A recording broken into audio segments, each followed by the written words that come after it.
acuático eh, que pertenece a la subclase de los cetáceos. Este, su nombre, delfín, proviene del griego delphis, que significa útero. Se cree que le pusieron este nombre porque de alguna manera a los griegos les llamó la atención encontrar este órgano que solo se encontraba en humanos, al interior del cuerpo del delfín, ¿no? Eh, Debido a su gracia o inteligencia, los delfines siempre han llamado la atención del ser humano y se han llevado bien con estos. Por ejemplo, ahí tenemos un ejemplo de cómo lo graficaron en los frescos en un palacio minoico. También eran representados en los escudos en la edad medieval, ¿no? De las familias reales. Siguiente, por favor. Bien, para comprender el origen del delfín habría que remontarnos al Jurásico, donde surgieron los primeros mamíferos. Después de el fin de los dinosaurios, muchos de ellos sobresalen, entre ellos está el Pakicetus. Y el Pakicetus era un mamífero carnívoro que habitaba cerca de las costas.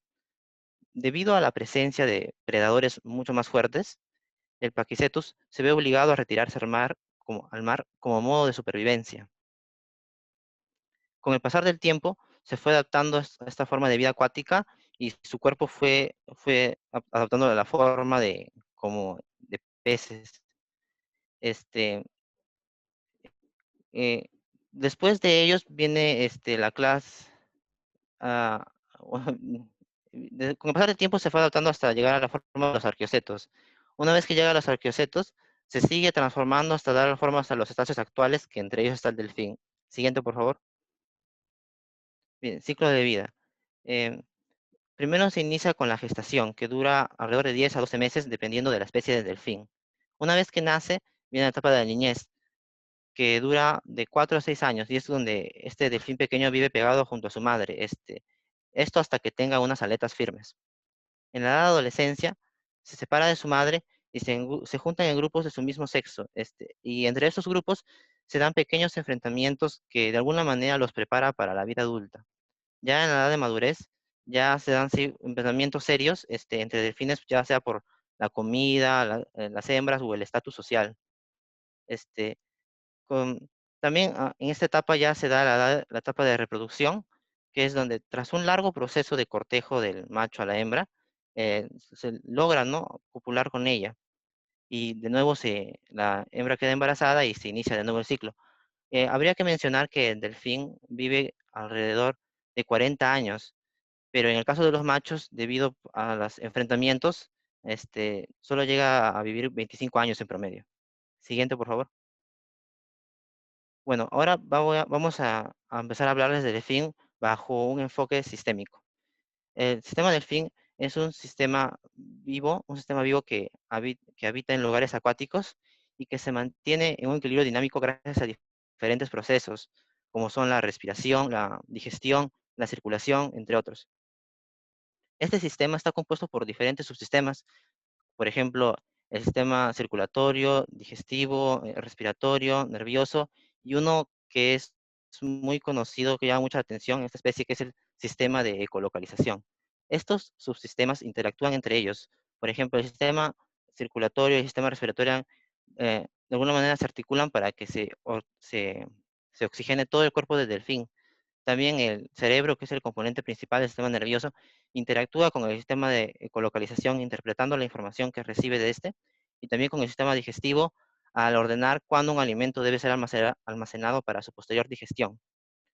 Como entradas hemos identificado la boca y el espiráculo, que el espiráculo vendría a ser como una abertura que tiene el delfín cerca por encima de su cabeza, que le permite el traspaso del aire. Como salidas, hemos identificado a las hendiduras mamarias, a la abertura urogenital, al ano y al espiráculo nuevamente, porque también por ahí sale el aire. Y para hablar de su forma un poco, vemos que el delfín tiene dos aletas en la parte de abajo, una aleta de atrás que se llama la aleta dorsal, y tiene esa parte final de su cuerpo que se llama su cola, pero también como tiene como dos separaciones, a eso se les llama también lóbulos. Siguiente, por favor. Bien, ahora vamos a empezar a describir los diferentes subsistemas que conforman al sistema delfín. Entre ellos está el sistema circulatorio.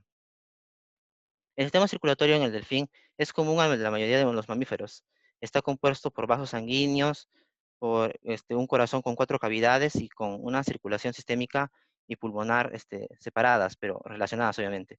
Em, em,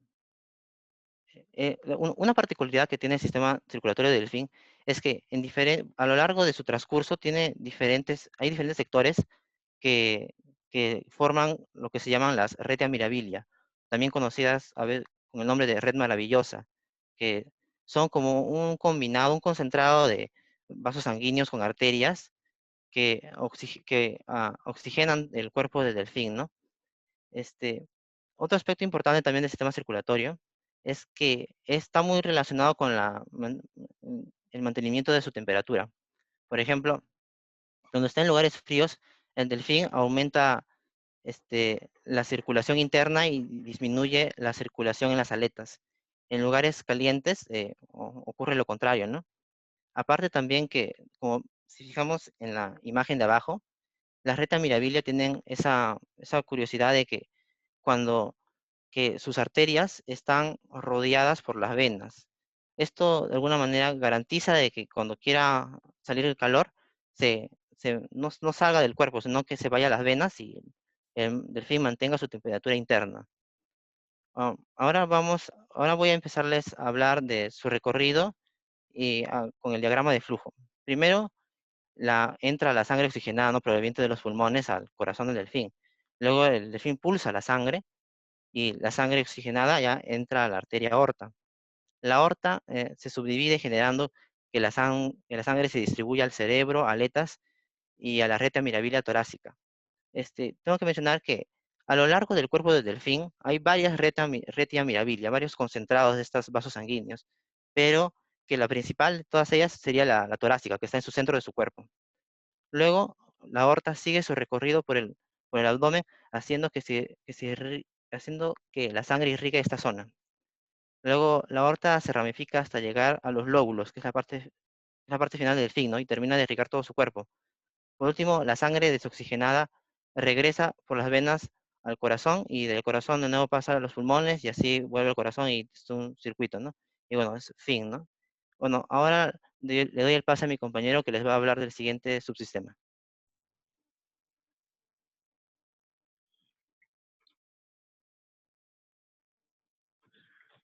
Ok, los delfines respiran a través de un orificio que se encuentra arriba de su cabeza. A este orificio se le llama espiráculo.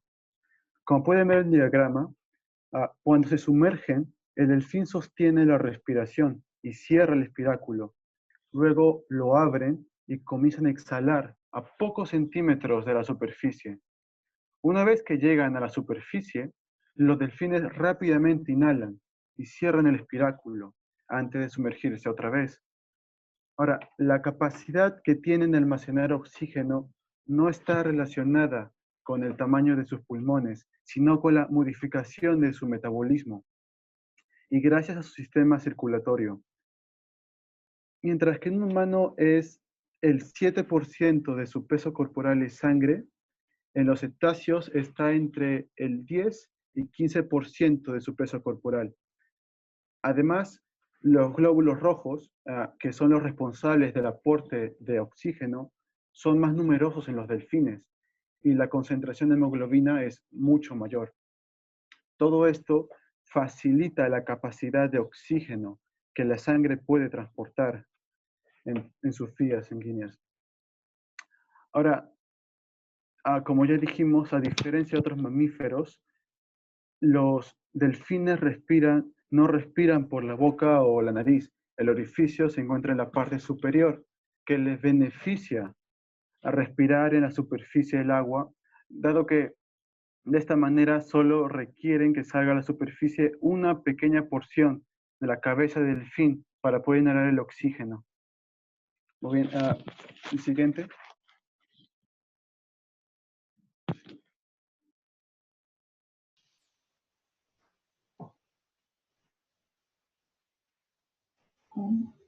Buenas tardes, mi nombre es Marcia Fernández Pérez.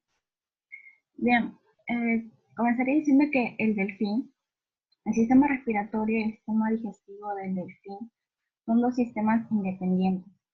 Eso quiere decir que estos sistemas están incomunicados gracias a un cartílago llamado epiglotis.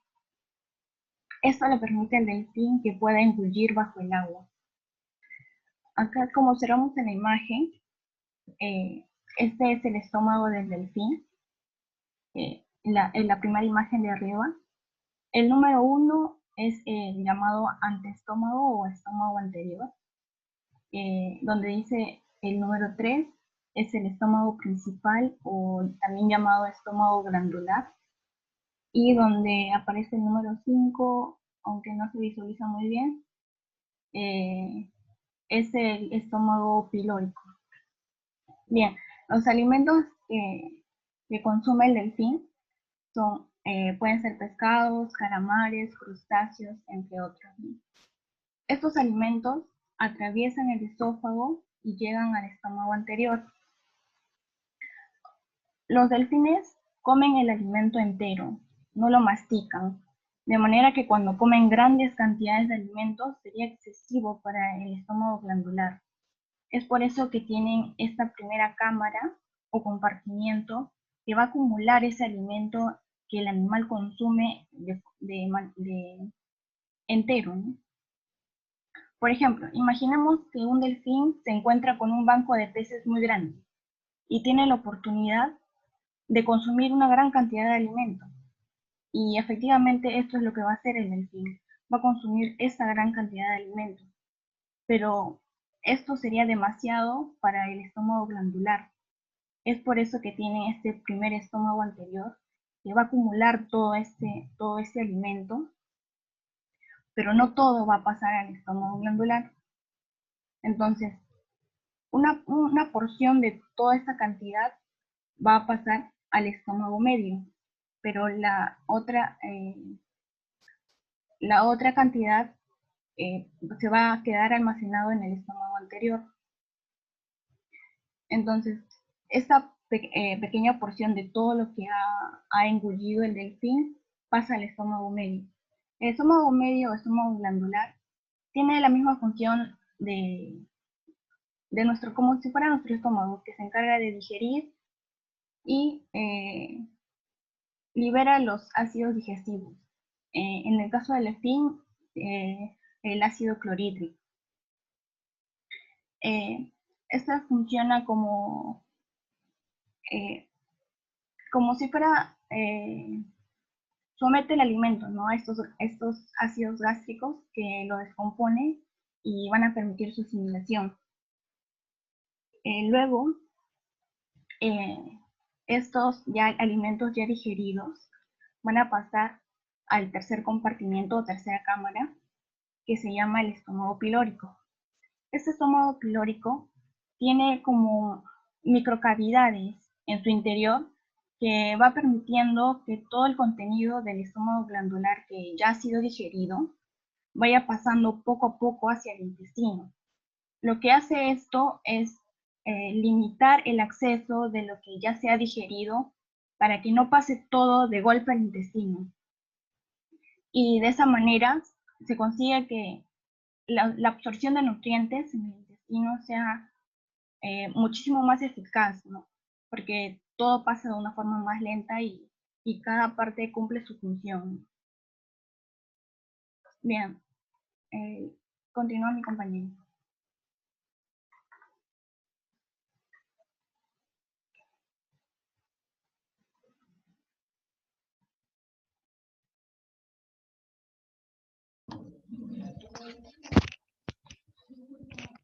Bien, buenas tardes, compañeros, profesora.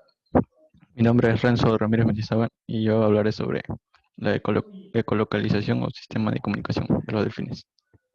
Bien, el proceso inicia cuando el delfín emerge de la superficie de mar en un intervalo de tiempo muy corto para permitir la entrada del aire a través de su espiráculo. Dicho aire ingresa hasta llegar a los sacos aéreos nasales, los cuales se inflan y rebotan. El aire también llega, seguidamente el aire también llega a los labios fónicos, nasales, los cuales se abren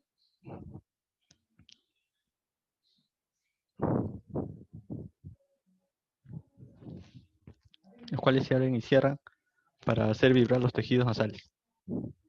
Y nuevamente el aire regresa a los sacos aéreos nasales y seguidamente otra vez a los labios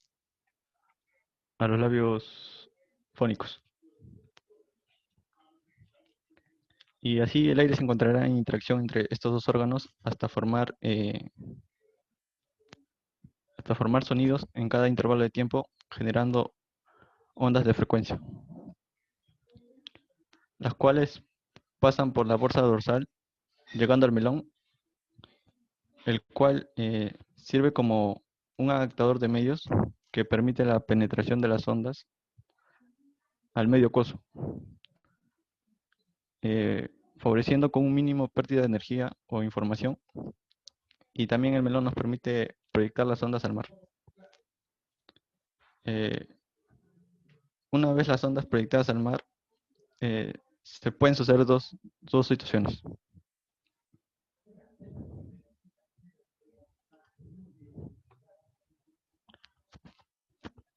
Una situación sería si dicha onda choca contra un objeto o contra un ser, ya sea vivo o no vivo, o si dicha onda no choca contra ningún objeto, ningún ser. Si la onda no choca contra ningún objeto o ningún ser, las ondas desaparecen en el mar. Pero si la onda choca con un ser, vivo o no vivo,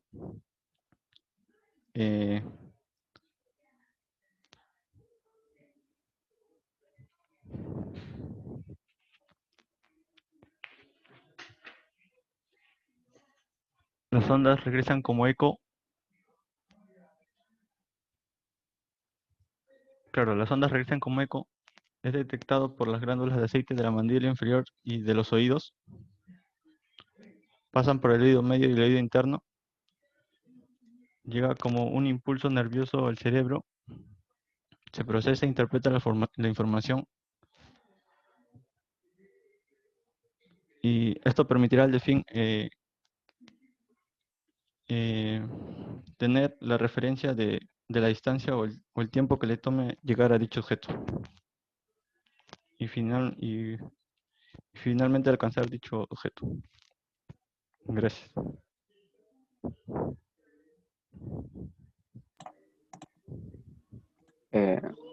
Verdejo Garay, Gustavo Eduardo, y les hablaré de las interacciones y límites. Como ya sabemos, los delfines son muy sociables.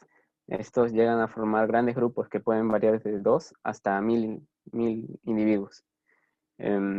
Además, no solo interactúan entre una especie, sino pueden llegar a interactuar varias especies y lo hacen muy bien. Y son raras veces las veces que los delfines se pelean, pero si lo hacen pueden llegar a matar a un delfín, más que nada cuando están en celo o así. Entonces, al ser muy sociables lo demuestran porque tienen bastante interacción física juntos. Esto lo demuestra más que nada en los juegos que habitualmente realizan. Además, cuando se enfrentan a un tiburón que los está atacando, cuando es 1 versus 1, el delfín le tiene mucho miedo al tiburón, pero ellos tienen un silbido especial para emergencias que les avisa a la manada y en grupo el delfín puede llegar a matar a un tiburón. ¿Por qué? Porque ellos son más veloces y los pueden investir. Y además con sus ondas sonoras también les hacen daño. Los delfines, además de interactuar entre ellos, también interactúan con los humanos. Y raras veces son los que atacan a un humano. Y estas pueden ser porque los confunden con otro delfín, porque están en celo o porque se ven intimidados por estos. Además, son utilizados en terapias, espectáculos y ejército. En terapias, más que nada por sus ondas, que hacen que el cerebro del humano se relaje. Y su límite sería su piel, que es suave y gomosa. Esto los ayuda a tener una mayor velocidad, ya que su piel se puede llegar a renovar cada 2 horas. Esto hace que se mantenga suave y que además tenga un mejor desempeño aerodinámico. Además, su piel es de 10 a 20 veces más gruesa, lo cual lo hace también más fuerte. Entonces, su coloración de piel, que va de gris por la parte superior hasta blanca por la parte inferior, lo sirve de camuflaje. Porque cuando es visto desde arriba, el color gris se camufla con el fondo del mar, y cuando es visto desde abajo, el color blanco se confunde con el brillo que es del sol que se refleja en el mar. Siguiente, por favor.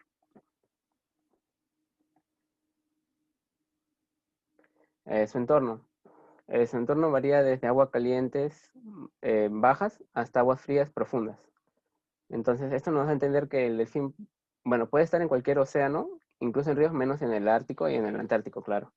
Incluso también puede estar en ríos. En ríos hay alrededor de 7 especies. Por ejemplo, en el Amazonas también hay. Esto nos da a entender que ellos solo dependen de la alimentación y de la seguridad. Pueden estar en cualquier lado que tengan una buena alimentación y seguridad, ya que más que nada se ven afectados por las casas, ya que se suelen enredar en redes o por los individuos, ¿no?, que los ataquen. Estos habitan en zonas como puertos, en bahías, lagunas, golfos y estuarios. Tienen migraciones, más que nada los que están en latitudes bajas, más altas, que viajan en invierno. Siguiente, por favor.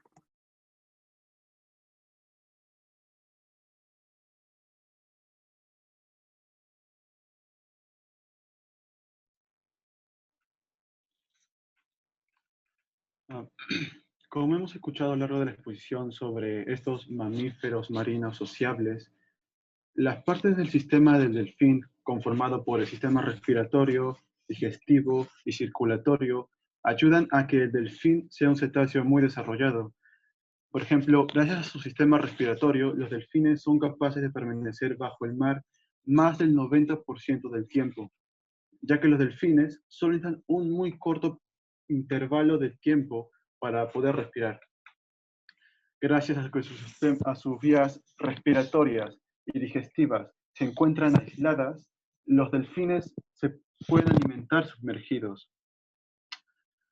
Y también los largos viajes que recorren los delfines hace indispensable la forma en que pueden regular su temperatura en los cambios de ambiente. Se pueden adaptar muy bien.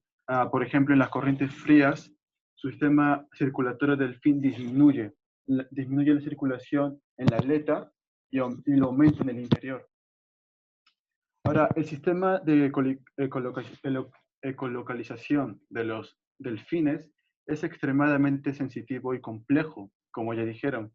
Los delfines se alimentan principalmente de peces y calamares, a lo que los rastrean mediante la ecolocalización.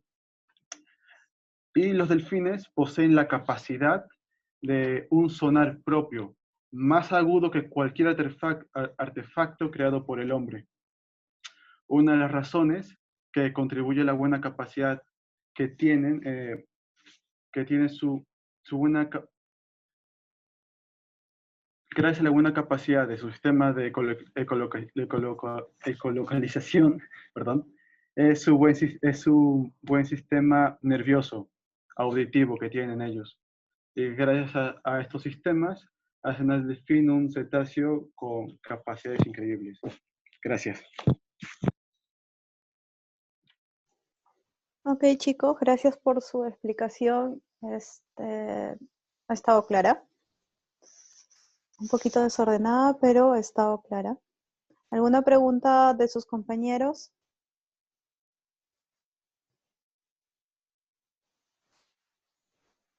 ¿Alguien tiene alguna consulta acerca de los delfines?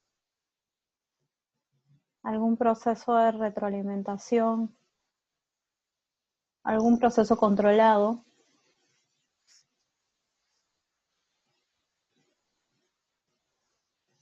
A ver, tengo una pregunta en el caso del sistema digestivo. No me quedó muy claro cómo es que evitan no ahogarse mientras comen. Sí, profesor. O sea, el sistema respiratorio y el sistema digestivo se cruzan. Como que uno va horizontalmente y el otro va verticalmente. O sea, sí se cruzan, pero el sistema respiratorio lo cubre un cartílago que se llama epiglótico, que lo recubre y que hace que no hay, ese cartílago hace que no haya comunicación entre el esófago, el esófago, el sistema digestivo y el sistema respiratorio. No como, no como nosotros o como los humanos que tenemos como una compuerta que se abre y se cierra. Ellos no, ese cartílago no permite que haya una comunicación entre esos dos sistemas que hace que ellos puedan comer bajo el agua. Ok, gracias. ¿Tienen una pregunta del chat? Están preguntando sobre el sistema reproductor.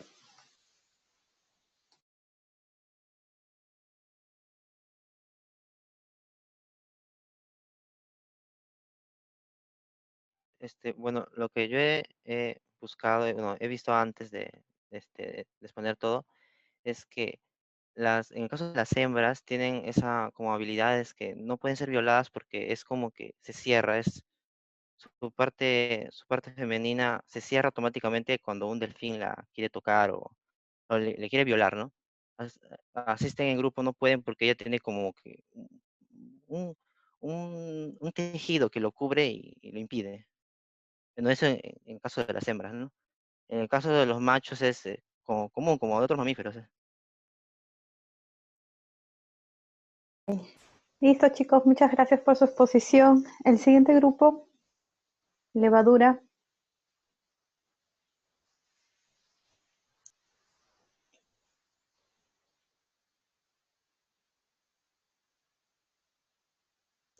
Un momento, por favor.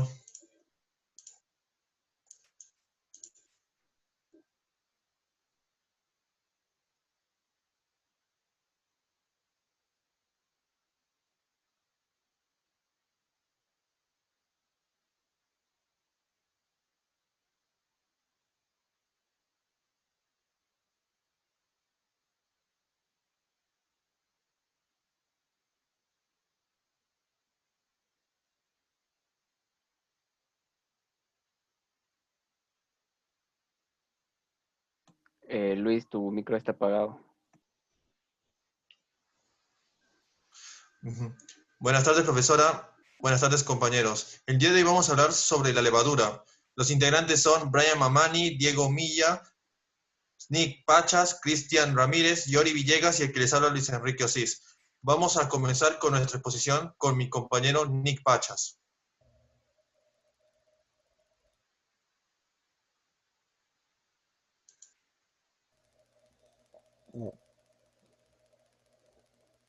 Bien, buenas tardes, profesora, compañeros.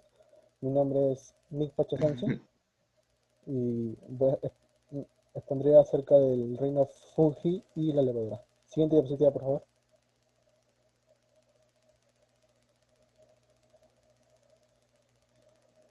Bien, el reino fungi. En biología, el término fungi proviene del latino fungus, que significan hongos. Es decir, los hongos constituyen el reino fungi y comprenden más de 300.000 especies diferentes, dentro de las cuales podemos encontrar setas, levaduras, mohos, y estas se caracterizan por compartir propiedades fundamentales, tales como la inmovilidad, la alimentación heterótrofa y ciertas estructuras celulares. Eh, la ciencia que estudia a los hongos vendría a ser la micología. El cuerpo de los hongos es por lo general un micelio, que viene a ser un conjunto de fibras entretejidas llamadas hifas. Los hongos compensan esa incapacidad de movilidad con la capacidad de poder mover las hifas o dirigirlas en la dirección de lo que viene a ser la materia orgánica para lo que viene a ser su alimentación. Siguiente diapositiva, por favor. Bien, la levadura. Se define a la levadura o fermento como cualquier hongo microscópico, clasificado tanto como ascomicetos o basilomicetos, predominantemente unicelulares en su ciclo de vida. Las levaduras se producen asexualmente por gemación o fisión binaria y sexualmente por ascósporas y basidiósporas. A veces pueden estar unidas formando cadenas de ciernes, que esto se da cuando están en etapa de formación generalmente. Además, son capaces de producir enzimas que pueden descomponer diferentes sustratos, entre ellos los azúcares. Siguiente diapositiva, por favor. Ya. En cuanto a los tipos de levadura, podemos encontrar, o de alguna forma, si podemos clasificarlos por alguna característica, podríamos decir que existe la levadura fresca, la levadura seca y la levadura natural. La levadura fresca, como su nombre lo dice, o también llamada prensada, se debe conservar en ambientes fríos. Esta se debe de diluir con agua y suele ser compuesta por bacterias que vienen a ser del tipo Saccharomyces cerevisiae.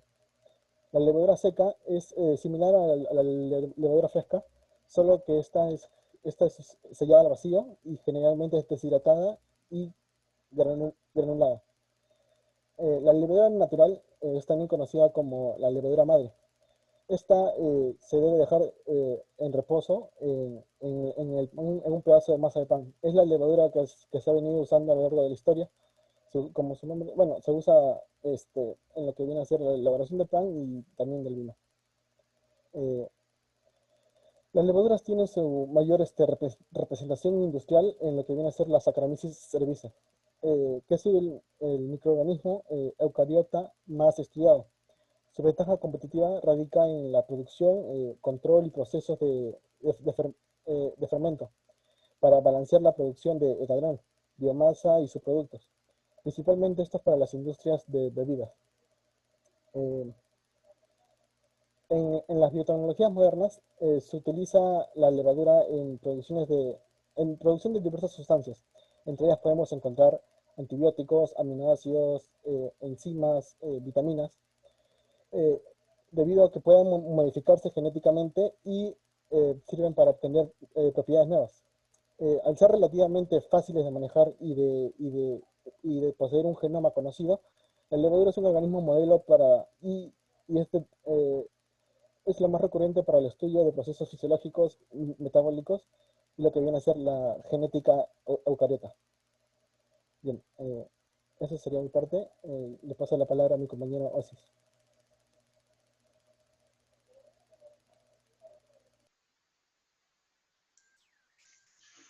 Bueno, a continuación voy a hablar sobre el límite de la levadura. Como todos sabemos, en un sistema, obviamente debe existir un universo en el cual adentro hay un entorno, hay ciertos entornos y adentro del entorno existe un sistema, pero algo que protege el sistema se llama el límite del sistema, de los cuales yo hablaré en esta ocasión de el límite, que es el que protege al sistema de cualquier acción y el entorno donde se desarrolla el sistema, que puede ser en determinados lugares, no puede ser en todos porque podría generar ciertos daños. En esta ocasión, en el caso de la célula, el límite sería la pared celular, el protector. La pared celular está compuesto exactamente su 50% de beta-glucanos. ¿Qué son los beta-glucanos? Son polisacáridos de monómeros de glucosa ligados con enlaces glucosídicos. Ahí lo pueden ver, de glucosa de 1,3, 1,3, 1,3 y ahí avanza a 1,6. Pero también está compuesto el 45% de mananos con manoproteínas. ¿Qué significa? Un manano, o también podemos llamarlo un manano o glicosacárido. ¿Y qué es esto? Es un tipo de glúcido derivado de estas, que únicamente, bueno, la mayoría se encuentra de estos compuestos se encuentran dentro de esta levadura, en el cual el manano son como un cierto azúcar reconocido por ciertas bacterias, incluyendo muchas variedades de como Escherichia coli y Salmonella. Pero también, a pesar de que está en poca cantidad, también tiene un valor importante. ¿Y cuál es esa? Esa sustancia es la quitina. ¿Y qué es la quitina? La quitina es un carbohidrato que forma parte de las paredes celulares de los hongos, pero en su estructura es un polisacárido compuesto de unidades de N-acetilglucosamina. Pero obviamente, a pesar de hablar de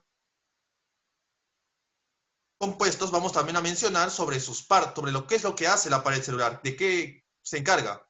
Bueno, existen ciertas funciones, de las cuales, por ejemplo, sería la adaptación a los cambios fisiológicos y ambientales. Obviamente, al estar en un determinado entorno, la levadura tiene que adaptarse rápidamente, porque lo contrario, adentro podría generar ciertos daños a su estructura, provocando ciertas consecuencias, por lo cual la pared celular tiene que adaptarse para que no ocurra nada en el interior.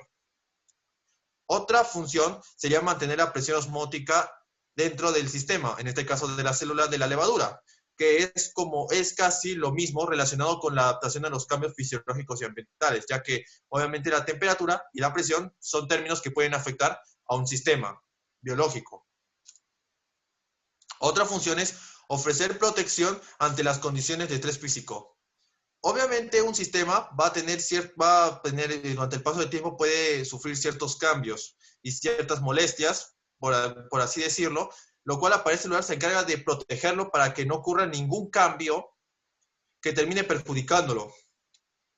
Que no haya una alteración en las interacciones entre las partes de la célula. En cuanto a las interacciones, mis compañeros lo van a mencionar en unos momentos, pero lo que sí puedo mencionar es que dentro de esas interacciones, la pared celular se encarga de que no ocurra nada ahí, porque se mantengan en su lugar, que no hagan interacciones con otras partes que no debe haber para que no ocurra ciertos daños. La quinta función es la mantener la forma celular cuando ocurre un proceso de formación y o división. Claramente, cuando hay una formación, una división, comienza a haber ciertas alteraciones dentro del sistema en la célula para que se comience a formar. Pero puede ser en un cierto caso de que la formación comience a alterarse y si no tuviera la pared celular, podría esparcirse por todas partes generando un cierto caos, por lo cual se requiere de la pared celular para que lo mantenga ahí dentro de ese espacio y puedas comenzar su formación y estar en la posición, cada parte estar en la posición donde pertenece. Y otra es proteger a las células de los ataques exteriores, bacterias o proteínas dañinas que podrían causarle daño, obviamente. En esto me refiero a que la levadura podría aceptar en su entorno ciertas proteínas, ciertos compuestos que podrían beneficiarlo, pero obviamente la pared celular tiene que reconocer cuáles podrían beneficiarlo y darle más energía, por así decirlo. Pero tiene que reconocer que a veces hay ciertos elementos que podrían causarle daño y podrían terminar pudrirlo de alguna manera. Por lo cual la pared celular se encarga de protegerlo, evitar que ocurra cualquier daño que termine con la célula muerta. Esas son las funciones que se encarga la pared celular. A continuación hablaré del entorno, el lugar donde se puede ubicar esta célula, la levadura. Como acaba de aclarar, la levadura es sensible a su entorno. Es lo primero que tenemos que saber. Pero obviamente es un organismo vivo, pero al mismo tiempo es ubicuo. ¿Qué significa? Que vive en determinados lugares, en ciertos espacios al mismo tiempo. Esta célula, por lo general, se ubica en el suelo, en las hojas, en los frutos, como pueden notar. Puede ser beneficioso para algunos, la levadura en algunos frutos, pero no en todos. Puede ubicarse, como mencioné, en el suelo. Tiene a veces cierta rivalidad, ya que en el suelo contiene componentes que podrían resultar dañinos para la célula, pero a veces puede resultar benefactorio para ellos. Por eso he leído un artículo que dice una cierta rivalidad entre el suelo y la estructura de la levadura, en el cual la levadura se encarga de reconocer cuál puede ser los mejores elementos, los mejores compuestos para que la levadura se fortifique. Otra cosa que también se puede ubicar, y aunque parece un poco extraño, pero hay que aclarar, es que también se puede ubicar en las pieles de los animales y las personas. Que puede provocar cierto daño, pero para nosotros, pero obviamente para las levaduras no, porque obviamente ellos se forman y se desarrollan, y si nosotros no tenemos, no tenemos mucho cuidado, podría terminar afectando a nosotros nuestra salud.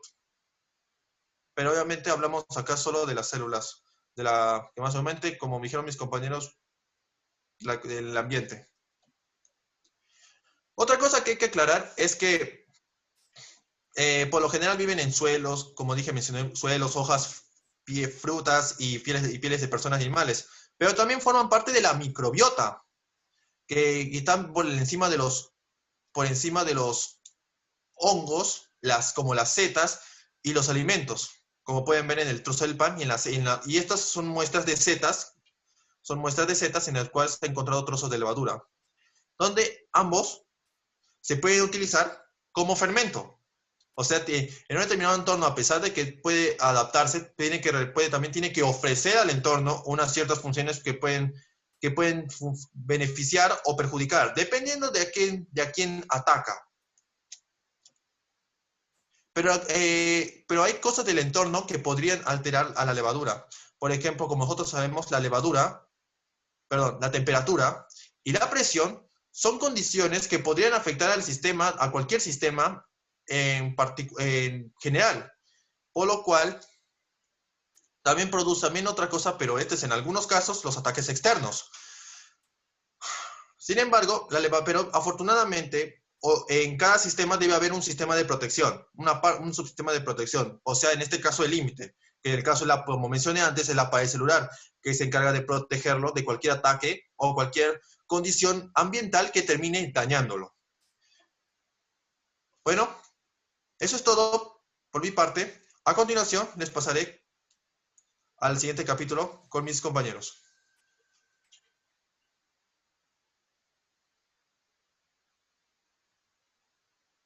Está. Yo soy Cristian Joaquín Ramírez Ríos y siguiente. Antes de pasar con los sistemas, quiero hablar un poco de la reproducción, ya que la levadura puede reproducirse tanto asexual como sexualmente. Esto dependiendo de la variedad de nutrientes que haya y la cantidad de oxígeno que sea óptima. Si la cantidad de oxígeno es la óptima y la cantidad de nutrientes, ocurre la gemación o fisión, o sea, la reproducción asexual. Aquí básicamente lo que pasa es de que la célula de levadura absorbe el oxígeno y utiliza los nutrientes que hay en su ambiente. Entre ellos quiero destacar los azúcares, tanto la glucosa, la maltosa, la fructosa y la maltotriosa, que los utiliza porque son fáciles de digerir también. Y se produce una duplicación del ADN y una división entre el citoplasma y el núcleo de la célula. Se forma como una yema en la célula de levadura que se separa cuando llega a al tamaño adulto. Y cuando hay escasez de nutrientes, hay una reproducción sexual. Aquí quiero explicar primero que hay dos tipos, dependiendo del cromosoma, que son eh, la célula levadura A y célula levadura alfa. Y otro concepto que, dependiendo de el conjunto de cromosomas, puede ser haploides y diploides. Haploides es cuando hay un conjunto completo de cromosomas y diploides cuando hay el doble conjunto completo de cromosomas. La reproducción sexual se basa en la unión de dos células, uno alfa y otro A, las dos haploides, formando una célula diploide A y alfa, que posteriormente se va a dividir dos veces, formando cuatro células haploides, que activarán un proceso de germinación que formará un asca, que es una estructura que cubre esporas. En este caso van a ser cuatro esporas haploides. Este proceso se llama esporulación. Siguiente.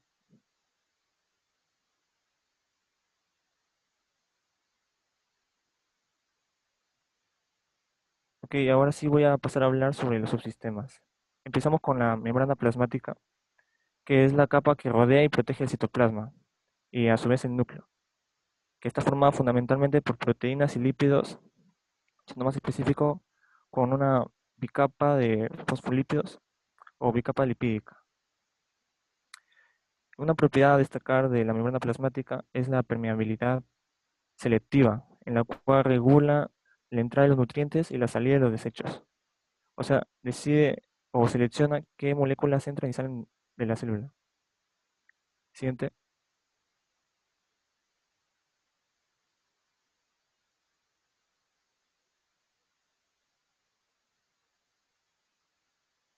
Siguiente, Osis. Ahora el citoplasma, que anterior, el citoplasma, que es una estructura celular que contiene a los orgánulos y al núcleo de la célula e influye en el movimiento de estas. Tiene como una estructura acuosa que, que básicamente, siendo específicos, es llamado también citosol. Siguiente. Y ribosoma, que se encarga de sintetizar proteínas a partir del material genético, ¿cómo decirlo? Transcrito del ADN en forma de ARN mensajero, que es llamado un proceso de traducción. Y ahora sí le voy a pasar con mi compañero Brian.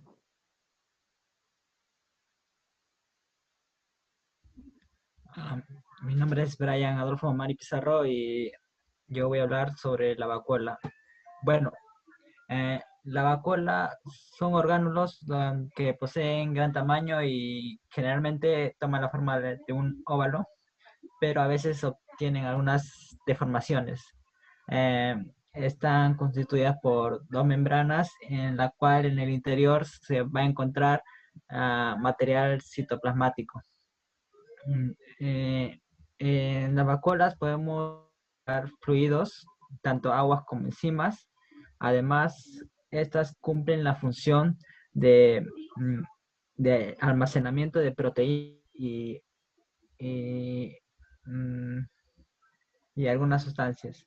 Ah, pero estas proteínas van a ser retiradas cuando ocurra el proceso de gemación o división, tal como lo dijo en la reproducción mi compañero. Y también en las vacuolas ocurre lo que es lo cual ocurre en las ocurre.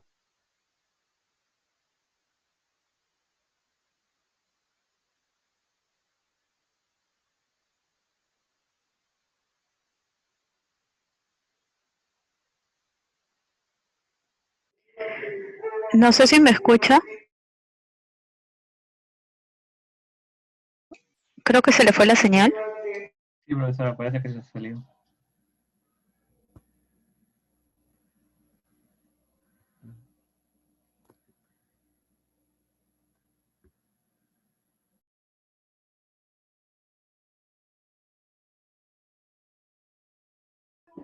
Hola, hola, ¿se me escucha?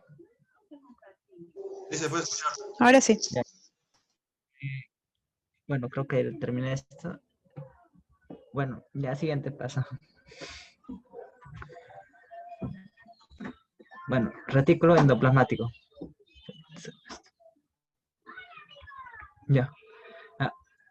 Órgano que se encuentra en el citoplasma y es formado por membranas que se conectan unas a otras.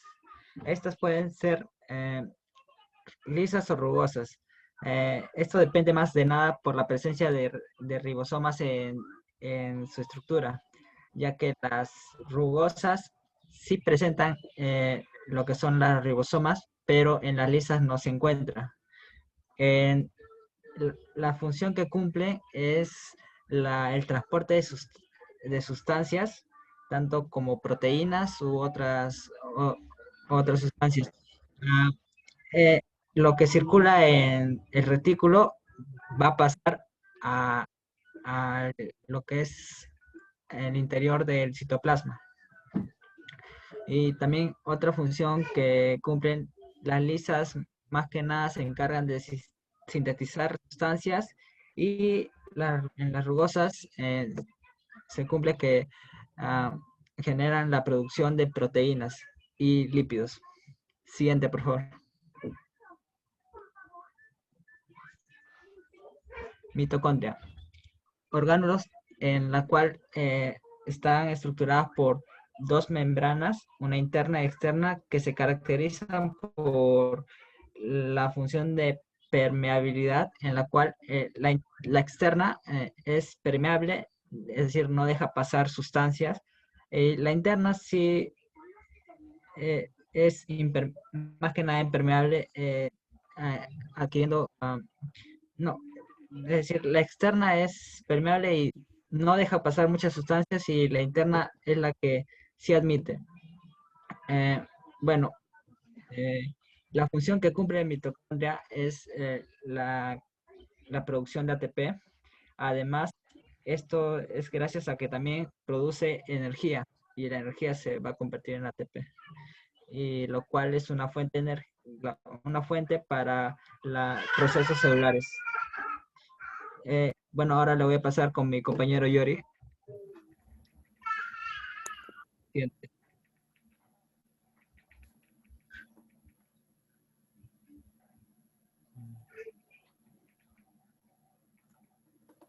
¿Se me ve? No sé si se logra visualizar.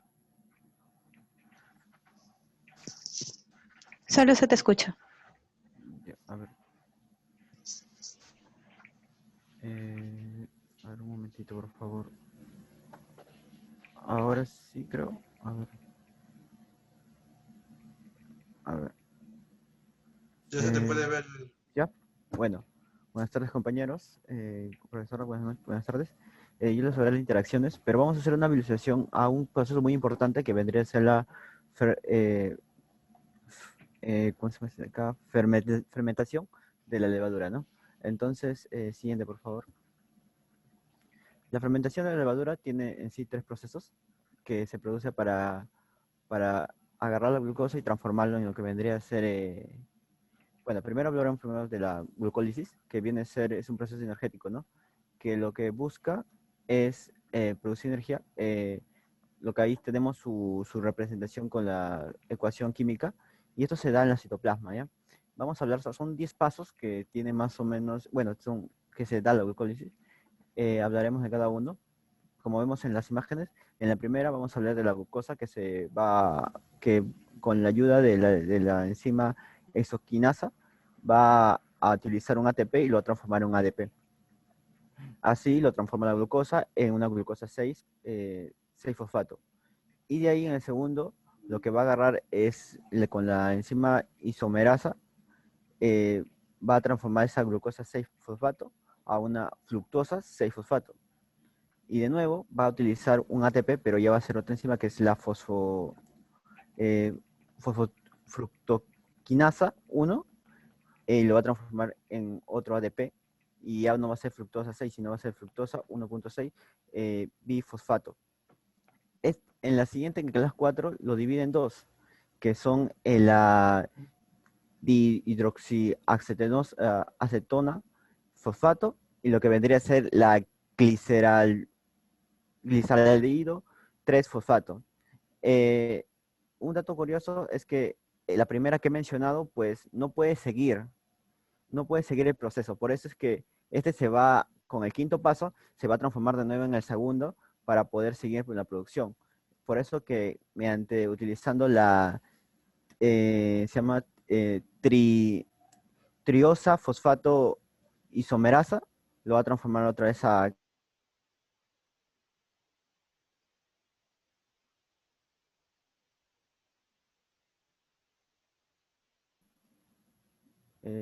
compañero Cis, por favor, el siguiente.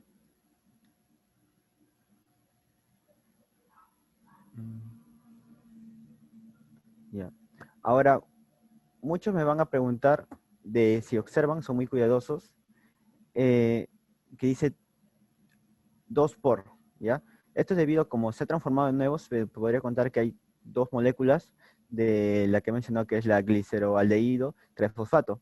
Ahora, como tenemos dos, ahora vamos a utilizar lo que vendría a ser 2NAD más el pi, y se va a transformar gracias a lo que vendría a ser la deshidroxiquinasa, lo va a transformar a NADH, y va a sacar más un ion de hidróxido, de hidrógeno, y lo va a transformar en en el 1,3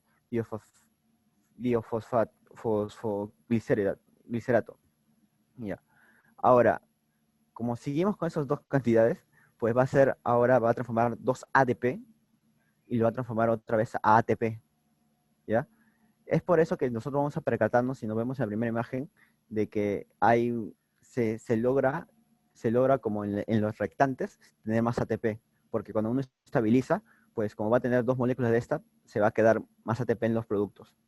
Y así sigamos. Entonces, en el problema es, en el 7, lo que va a hacer es la quinasa, bueno, la fosfoglicerato, sinasa lo que va a hacer es transformar el ATP en ADP en ATP y lo va a producir este 1.3 bifosglicerato a 3 fosfoglicerato.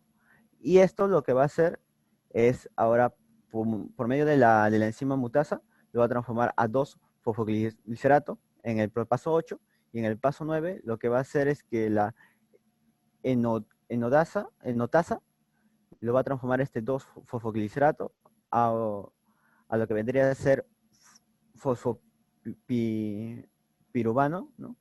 Y botando lo que vendría a ser 2 moléculas de agua, ¿no? Y de ahí, con el último proceso, que es el piruvato, bueno, que también le dicen quinasa, ¿no? Lo va a transformar 2 ADP en 2 ATP y botando lo que nosotros buscamos en el piruvato, ¿no? Ese vendría a ser el primer proceso de lo que se llama la glicólisis. Siguiente, por favor. En el siguiente paso que vamos a ver a continuación, este va a ser, bueno, son 5 pasos, pero son más ligeros. Por favor, compañero. Ya, este es un proceso que mayormente nosotros utilizamos, como pueden ver en la imagen. Lo que trata es que agarramos el piruvano y lo vamos a transformar en lo que vendría a ser, bueno, literalmente se va a botar lo que vendría a ser el CO2. Por eso es muy utilizado en lo que vendría a ser en lo que le pongamos en las bebidas carboxílicas, ¿no? Como la cerveza, bebidas alcohólicas más que todo. En el pan también, que este CO2 va a ser el que el pan, pongamos, se crezca, ¿no? Cuando no se hayan visto, cuando un queque se hace también que crezca, porque este CO2 hace que se infle, ¿no? Este proceso se da en mitocondrias, como se puede percibir en las imágenes. Bueno, se va literalmente produciendo y se saca ese CO2, ¿no? Del compuesto. Siguiente, por favor.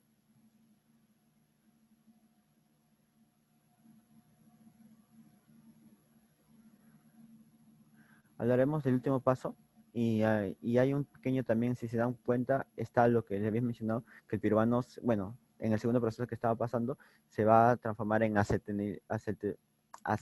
acetaldehído, ¿no?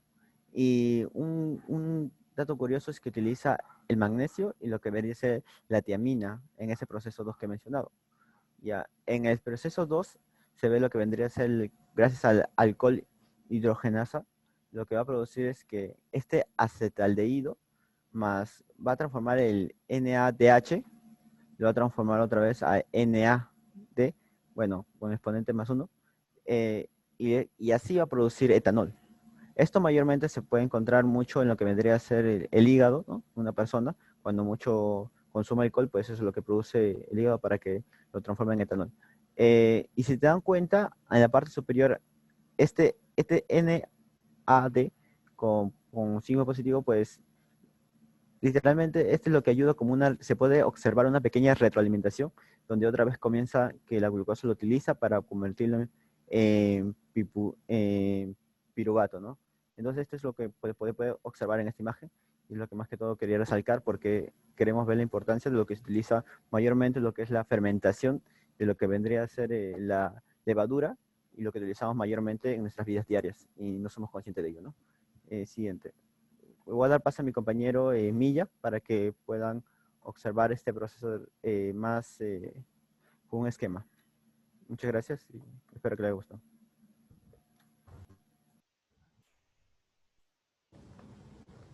¿Se ve? ¿Se ve? Más o menos. Sí se ve. Ya, siguiente, por favor. Ok. En el inicio se tiene a la levadura y ya con esto se analiza la presencia de oxígeno.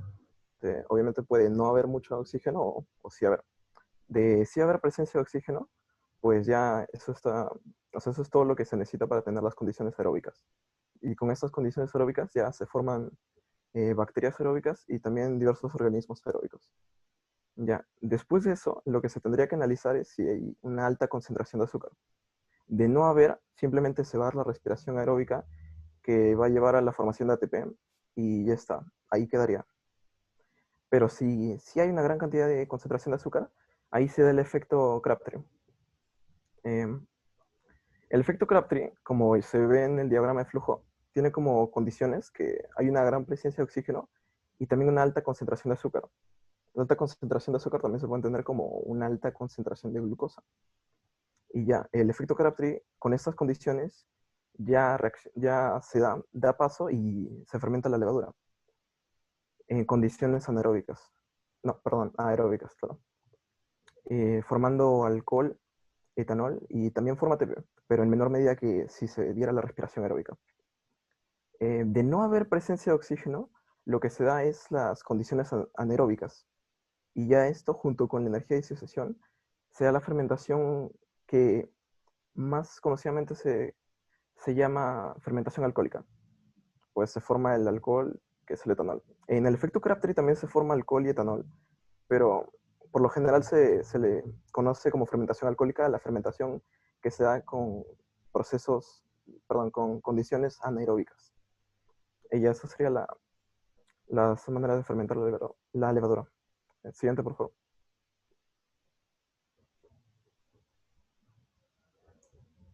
Siguiente, ok. Ya, las conclusiones. Siguiente, por favor.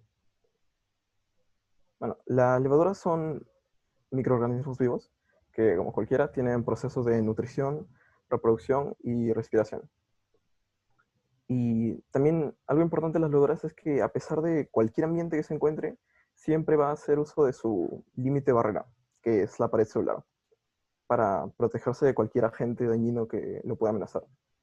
Y de la misma manera, sin importar el ambiente en que se encuentre, también puede hacer uso de sus propiedades para adaptarse a las condiciones de los ambientes, ya sea por presión o por temperatura, que necesiten ser adaptados. Otro aspecto muy importante es el de... No, todavía no. Otro aspecto muy importante es el de que las biotecnologías modernas utilizan bastante la levadura para producir diversas sustancias.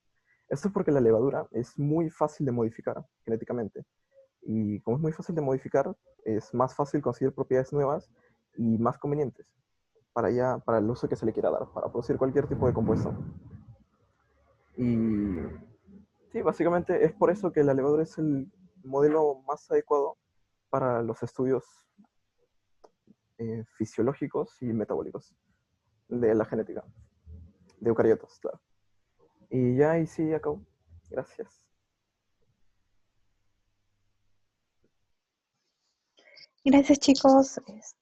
Recuerden los siguientes grupos, por favor, controlar sus tiempos. Ha sido una buena exposición, aunque me hubiera gustado saber cómo es, y me imagino que sus compañeros también, cómo se da la fermentación para la producción de cerveza. Teniendo en cuenta que hay procesos de control y de retroalimentación. Está bien, no voy a alargar, solamente voy a hacer algunas aclaraciones. No son zetas, son colonias. ¿Ya? Y la producción de alcohol se da en anaerobiosis, no en aerobiosis. ¿Ya? Eso es todo. ¿Alguna consulta de sus compañeros? ¿Algo para pasar a la siguiente exposición?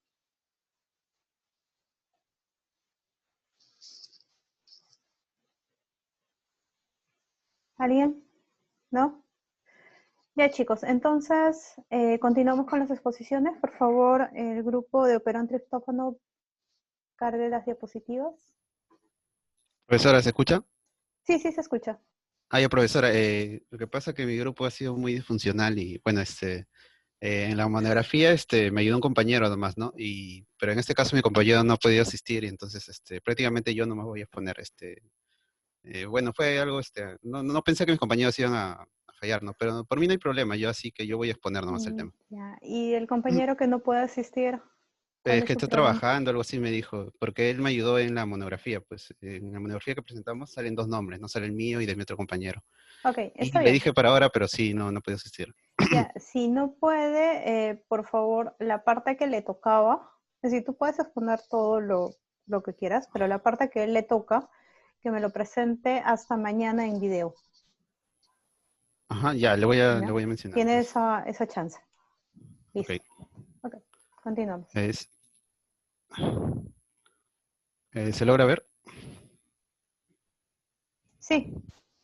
Ok. Bien, ya. A ver, buenas tardes, profesora, buenas tardes, compañeros. Ahora les voy a explicar acerca del operón triptófano. Mi nombre es Gerson Flores Dalia. Bien. Introducción. Bien, para empezar con este tema, quisiera mencionar la importancia en este caso, del triptófano, que viene a ser es un aminoácido esencial, ¿no? Para la nutrición humana, que ayuda, por ejemplo, al desarrollo de los niños. También otra de las ventajas del triptófano es pues que es muy importante porque ayuda en la producción de la melatonina, que es una hormona que regula el sueño, y de la serotonina, que influye bastante en el estado de ánimo y en otros estados como de repente el apetito también, etcétera. En la imagen vemos, es la bacteria llamada Escherichia coli. ¿Por qué la puse? Pues porque prácticamente el enfoque que voy a hacer, o el modelo que voy a explicar del operón triptófano, nos vamos a basar en esta bacteria, en el E. coli, dentro del E. coli, ¿no? En su ADN. Y bien, el E. coli, pues es una bacteria que habita en el tracto gastrointestinal de los seres humanos, principalmente los intestinos. El E. coli, ahí de repente algunos piensan que el E. coli de repente es malo porque se escucha pues que a veces produce algunas enfermedades como infecciones. ¿Qué es lo que ocurre? Que el E. coli hay distintas cepas, ¿no? Y una de esas cepas sí son dañinas para el ser humano, pero otras no son dañinas, más bien ayudan a poder digerirnos, al ser humano le ayudan a digerir los alimentos y a descomponer, ¿no? Y a digerir los alimentos. Entonces son otras cepas las que hacen, pueden producir enfermedades, ¿no? Como infecciones, que, por ejemplo, supongamos, ¿no? Nosotros comemos un pedazo de carne donde hay un E. coli que es, pues, justamente dañino, ¿no? Para nosotros, y ahí es donde nosotros nos podríamos enfermar, ¿no? Ya que, como les vuelvo a repetir, esta bacteria habita en nuestro cuerpo. Bien, para explicar el modelo del operón triptófano, hay que tener ciertos conceptos previos, ya que hay muchos términos que de repente, mientras en la explicación de repente no se va a entender. Entonces voy a explicarlo antes y también voy a explicar un modelo de operón así general, ¿no? Para luego ya pasar del tema que vendría a ser el operón triptófano. Bien, regulación génica. La regulación génica es un proceso, pues, o viene a ser todos los procesos o funciones en los cuales se aumenta o disminuye los productos finales de los genes. ¿A qué me refiero? En el proceso de producción de proteínas, pues lo que ocurre es que se extraen, ocurre un proceso, ¿no? En el cual en el ADN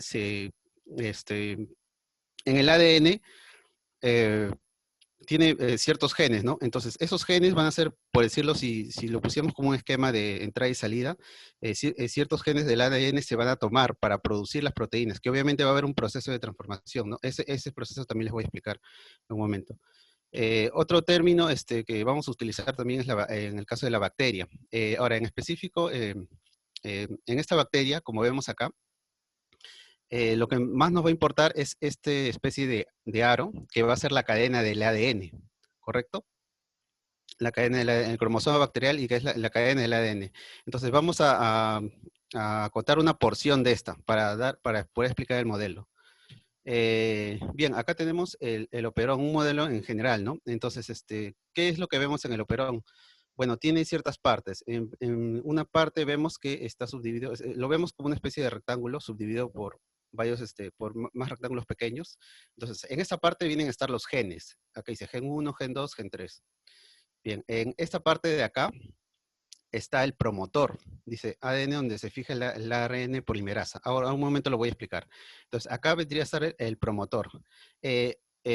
Acá dice transcripción, ¿no? Ese proceso también, en un momento lo voy a explicar. Bien, en este otro modelo donde no ocurre la transcripción, encontramos lo que es el operador, ¿correcto? Entonces, nuevamente, para que se entienda, el operón, sus partes principales pues serían la parte donde están los genes, el promotor y el operador. Bien. Ahora sí, voy a explicar el proceso de transcripción, así en general. ¿Qué es el proceso de transcripción? Es un proceso en el cual pues nosotros lo que debemos hacer es en el organismo producir proteínas, es decir, si hay un déficit pues, de proteína, vamos a producir. Y si hay un exceso, más bien por el contrario, vamos a tratar de disminuir la producción o que no ocurra esa producción de la proteína, ¿no? Eso vendría a ser el proceso de transcripción. Ya, correcto. ¿Cómo ocurre este proceso? Bien, vamos a verlo. Esta cadena que tenemos acá, este rectángulo, vendría a ser el ADN. ¿Correcto? ¿Qué va a ocurrir? Para que nosotros produzcamos estas proteínas, pues el ARN va a ir hacia el ADN y va a tomar como una especie de copia, es decir, supongamos que el ADN, como comúnmente vemos el modelo, es una especie de dos cadenas. Entonces el ARN va a ir hacia el ADN y va a coger, digamos, información, una copia de la información. Luego lo va a procesar y el producto final van a ser las proteínas. Bien, dentro del ARN hay distintos tipos. Entonces, uno de ellos es el ARN mensajero. Dice, copia la información del ADN nuclear y la transporta hacia los ribosomas. Es decir, acá tenemos el ARN, entonces va a ir hacia el ADN, va a copiar información para que esta información se procese y el producto final sean las proteínas. Acá tenemos el ARN ribosómico, dice, se asocia a proteínas y forma los ribosomas donde se sintetizan, es decir, donde va a estar ocurriendo el proceso de transformación, ¿no? Y el ARN transferente dice, se une a aminoácidos y los transporta hasta el ribosoma para formar las proteínas, ¿no? Ya sería el producto final que vendrían a ser las proteínas. Bien. Ahora sí, voy a explicar el modelo del operón triptófano. Bien, hace un momento vimos el modelo del operón en general, pues estaba conformado por genes. Acá tenemos los elementos de control, dentro de los cuales está el promotor y el operador. Este es un gen regulador y una proteína represora, que a un momento voy a explicarlo, y el correpresor. Bien, este vendría a ser el modelo del operón triptófano. Entonces, ¿qué es lo que queremos nosotros? Queremos justamente producir triptófano si en caso hay exceso. Si en caso hay déficit, disculpen. Si en caso hay déficit, queremos producir el triptófano. Y en caso hubiera exceso, pues haríamos que la producción disminuya o que no ocurra ese proceso. Entonces vamos a tener dos casos. Bien. Acá viendo en este esquema, en este caso en particular vamos a tomar la bacteria E. coli, ¿correcto? Y acá está acá tenemos el cromosoma. Entonces acá va a estar la cadena del ADN, ¿correcto? Entonces, haciéndole un zoom a esta porción, vendría a ser todo esto de acá. Entonces, esta sería la cadena del ADN. Entonces, dentro del operón triptófano, como expliqué hace un momento, ya siendo un caso ya más particular, acá sí tenemos pues sus partes, que esta parte es la parte de los genes, vendría a ser el TRPA. TRP viene de triptófano. El TRPA está conformado por el TRPA, TRPB, C, D y E, ¿correcto? Este vendría a ser el promotor y este de acá el operador. Bien, entonces, ¿qué va a pasar? En el proceso de transcripción, a ver, un momento. Ajá, ya. Bien, acá tenemos el modelo del operón. ¿Qué va a pasar? Cuando el triptófano lo tenemos, pues, no hay triptófano, o sea, hay triptófano bajo, no hay suficiente producción de triptófano. Entonces, ¿qué es lo que va a ocurrir? Tenemos acá esta especie de, como óvalo morado, que va a ser la ARN polimerasa. La ARN polimerasa se va a unir acá a esta cadena, por medio del promotor y el operador para que se produzca el triptófano. O sea, se va a unir cuando el triptófano está bajo. Y ahora, acá tenemos un represor TRP, va a estar inactivo. O sea, ¿qué significa eso? que como el triptófano está bajo, entonces él no va, digamos, evitar que se produzca, pues porque lo que queremos es que se produzca el triptófano, entonces él se va a quedar inactivo. Represores, ese término podríamos decirlo como que es el que evitaría, digamos, que ocurra este proceso de transcripción, ¿no? Entonces él va a estar inactivo, el represor. Entonces, la ARN polimerasa se va a unir a la cadena, entonces ahí va a ocurrir el proceso de transcripción, que es decir, queremos producir triptófano. ¿Cuál sería el otro caso? Cuando el triptófano es alto. Entonces, ¿acá qué ocurre? No queremos más triptófano, porque ya tenemos una cantidad, o sea, lo tenemos alto, ¿sí o no? Queremos regular esto. Entonces, ¿qué va a pasar? Ahí sí el represor que hace un momento lo vimos acá, disculpen, que lo vemos acá inactivo, ahora sí va a actuar. Entonces, se va a unir acá al operador, ¿no? Y a esto se le va a llamar, a este represor que va a ser activo, ahora también tiene el nombre llamado como correpresor. Es decir, va a impedir que la ARN polimerasa se una acá al operador, ¿no? Para que ocurra la transcripción. Entonces ya no ocurriría transcripción. Bien, un momento, disculpen. Ya, ¿qué es lo que ocurre también? Lo que pasa también es lo siguiente. Si bien ya tenemos el represor, que se ha puesto acá en el operador, ¿no? Entonces la ARN polimerasa, como les decía, ¿no? No va a poder unirse. Pero digamos que ese proceso no es, digamos, tan inmediato. Es decir, no es que, o sea, detectamos en el sistema, ¿no? Triptófano alto y acá estaba el represor, estaba por acá. Y se puso acá y se cerró rápido y ya no va a entrar la ARN polimerasa. No va a ocurrir de ese modo. Más bien, va a ocurrir de un modo, o sea, no va a ocurrir de un modo tan rápido.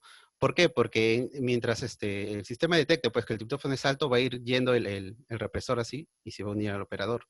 Entonces, en ese intervalo, digamos, ¿no? En el que está yendo hacia el operador, de repente se ha estado realizando la transcripción, ¿no?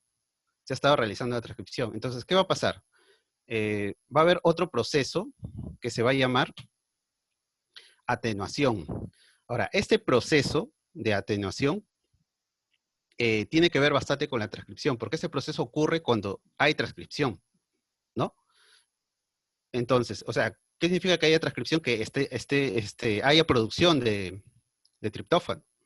Entonces, ¿qué va a pasar? En este modelo del operón, va a haber un espacio entre el operador y el TRPE, que se va a llamar líder. Entonces, ¿qué va a ocurrir? Recordemos que estamos con transcripción, es decir, se está produciendo triptófano. Entonces, va a ocurrir lo siguiente. Para que se entienda esto y no se caiga en una contradicción, lo que ocurre es lo siguiente, ¿ya? Cuando yo decía que no había transcripción, es decir, que no se producía triptófano, es decir, esa producción empieza a decaer poco a poco, según lo que yo entiendo, no es que fue inmediato. Entonces, cuando estamos en la transcripción, van a haber también dos momentos en el cual el TRP es bajo o el TRP es alto, dentro del proceso de transcripción, es decir, cuando se está produciendo el triptófano. Entonces, ¿qué es lo que va a ocurrir? Ocurre lo siguiente, si tenemos un nivel bajo de TRP, hace un momento le mencioné, ¿no? de este espacio que se llama líder, le hacemos un zoom, sería esto, este de acá. Entonces va a ocurrir lo siguiente, si ya estamos en el proceso de transcripción, se está produciendo triptófano, entonces, si el nivel de triptófano de TRP es bajo, lo que va a ocurrir va a ser lo siguiente, que este ribosoma que está acá, se va a estancar en la cadena. ¿Por qué? Porque lo que queremos es que mientras el ribosoma esté acá en esta cadena, el proceso de transcripción va a continuar. Es decir, como tenemos un nivel bajo, queremos que se siga produciendo TRP, triptófano, ¿no? Entonces, el ribosoma se va a estancar acá. En cambio, ¿qué va a pasar si el TRP es alto, más bien? Si el TRP es alto, entonces el ribosoma que estaba acá, pues, o sea, se había quedado acá en la cadena para que se siga produciendo TRP, más bien lo que va a hacer es, se va a separar del ARN mensajero. Se va a separar el ribosoma. ¿Para qué? Para que el proceso de transcripción finalice más rápido, ¿no? Eso es lo que ocurre en el proceso de atenuación, ¿no?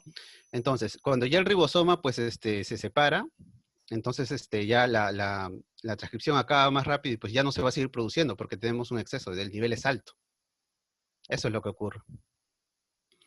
Bien.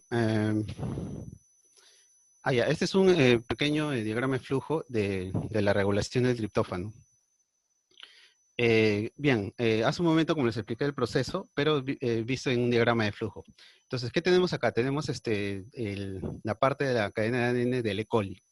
Entonces, primero se va a preguntar, ¿no? ¿Hay un nivel alto de triptófano o no? Si en caso si hubiera, dice sí. Entonces, el triptófano actúa como correpresor, es decir, el ARN se va a intentar unir a la cadena. Pero como hay un nivel alto, entonces el triptófano se lo va a impedir. Va a ponerse en su camino y no lo va a dejar producir o que haya transcripción.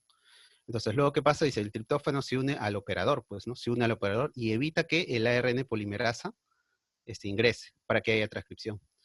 Entonces, no ocurre transcripción, por lo tanto, no hay producción de TRP, ¿no? Pero ese es, o sea, en realidad, o sea, sí puede ocurrir la producción de TRP, pero de manera muy, o sea, poco a poco, ¿no? Se empieza a disminuir la producción, no es que sea así por eso. Bueno, eso es lo que según entendí, ¿no? Y bien, luego se pregunta, ¿no? Hay un nivel normal de triptófano y si en caso sí lo haya, pues ahí finaliza el proceso. ¿Qué pasa si el nivel de triptófano no es alto? En caso contrario, sea bajo. Entonces, la ARN polimerasa se va a unir al promotor. O sea, ya no va a estar el represor, no se va a unir al operador. Más bien, la ARN polimerasa se va a unir al promotor. ¿Y para qué se va a unir? Para producir, pues, ¿no? Para que ocurra transcripción. Luego se incrementa pues la producción de TRP, que eso también es llamado como biosíntesis. Luego baja por acá, entonces se vuelve a preguntar, ¿no? ¿Hay un nivel normal o no? Entonces, si en caso sí lo haya, pues finaliza. Si no, se vuelve a preguntar así y podría ejecutar este proceso otra vez, ¿no? Hasta que esté regulado, digamos, como decirlo así, en equilibrio, ¿no? Y bueno, muchas gracias. Eso sería todo de mi parte. Gracias. ¿Alguna consulta de sus compañeros? ¿Algo? Si no, para pasar a la siguiente exposición. Falta media hora y espero que no nos pasemos porque acuérdense que tenemos que salir 10 minutos antes. ¿Alguna pregunta? ¿Algún interés? ¿Cuál vendría a ser los límites de tu sistema? ¿Y cuál es la señal? Eso nada más. ¿Cuál es el límite de tu Los sistema? límites. ¿Cuál es el límite? La cadena,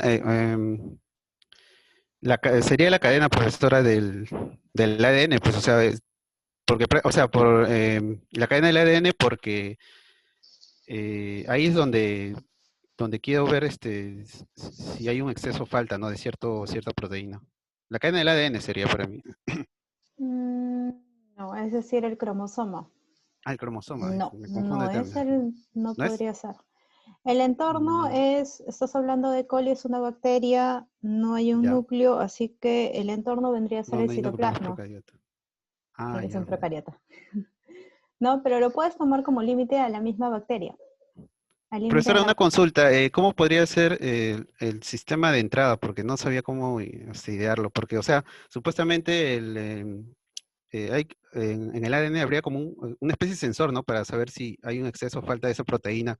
Pero ¿cuál sería el sistema de entrada? O sea, tengo dudas de eso. Disculpe que lo pregunte porque no sabía cómo hacer un esquema así, de esa manera. Porque prácticamente lo que acá ocurre es o sea, si hace falta algo, se produce, y si no hace falta, no se produce, ¿no? Pero no sabía cómo idearlo, disculpe.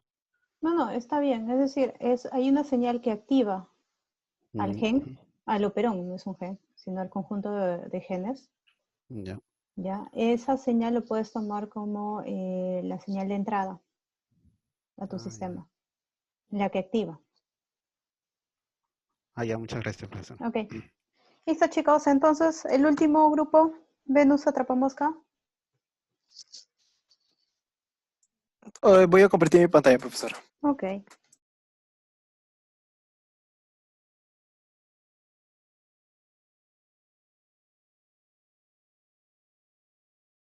¿Se puede apreciar, profesora? Ahora sí. Bueno, Buenas noches, profesora, compañeros. El día de hoy mi grupo nos tocó exponer sobre la Venus atrapamoscas. Mi primer compañero en exponer sería Narvarte Castañeda.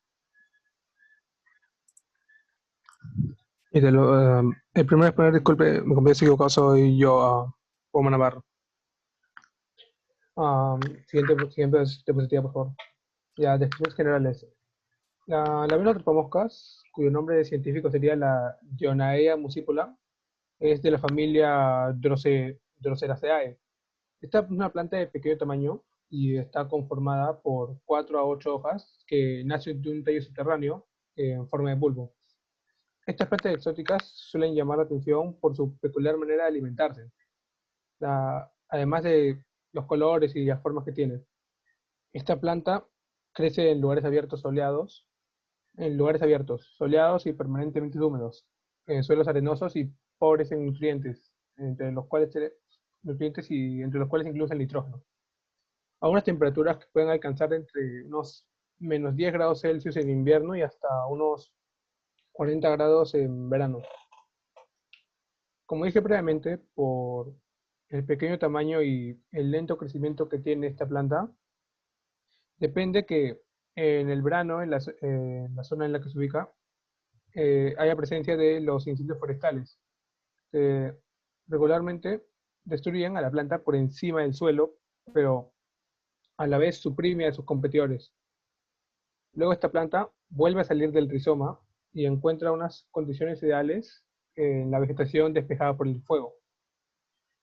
Si hay una ausencia prolongada de los incendios, entonces conduce a un crecimiento excesivo de la trampa y de la planta por la gran vegetación que hay circundante a su alrededor. Y esta planta moriría debido a la falta de luz. Esta planta se puede cultivar con éxito en muchos lugares, de acuerdo a las condiciones necesarias que podemos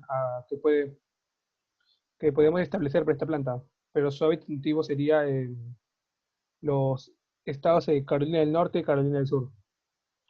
Como dije previamente, la pobreza nutritiva del suelo es la razón por la que esta especie va a depender de sus trampas, porque al alimentarse de los insectos, estos le suministran el nitrógeno faltante de los suelos para la formación de proteínas que el suelo no le va a proveer. Esta planta carnívora no es una planta tropical, requiere de un clima relativamente suave. De hecho, si esta planta no pasa por un periodo de dormancia, que la dormancia es un periodo biológico de un organismo en el que su crecimiento, desarrollo y actividad se van a suspender. Si la planta no pasa por este periodo, en invierno se va a debilitar y va a morir tras un cierto tiempo. Le paso la voz a mi compañero, siguiente diapositiva.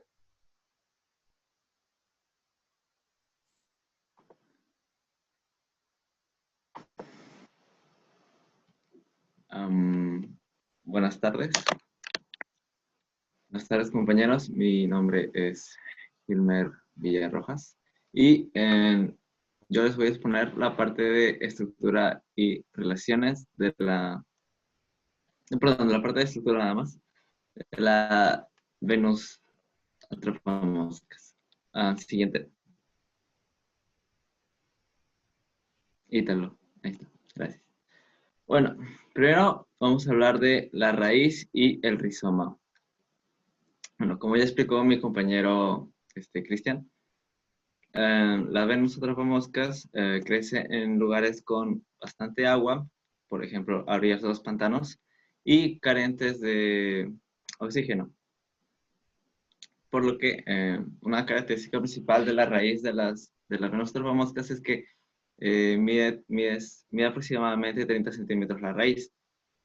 Y la raíz se conecta con un tallo de característica bulbosa, el cual es el rizoma.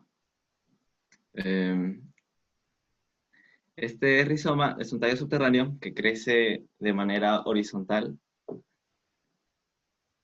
Y, bueno, crece y se despliega de manera horizontal y tiene un característico color blanco, como pueden observar.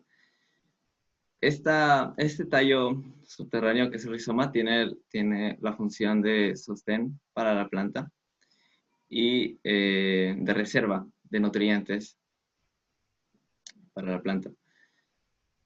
Además, el rizoma tiene la característica de que puede reproducirse indefinidamente. Esto es beneficioso para la planta ya que le otorga una relativa longevidad. Mientras más tallos en el rizoma tengan, más nutrientes va a poder almacenar y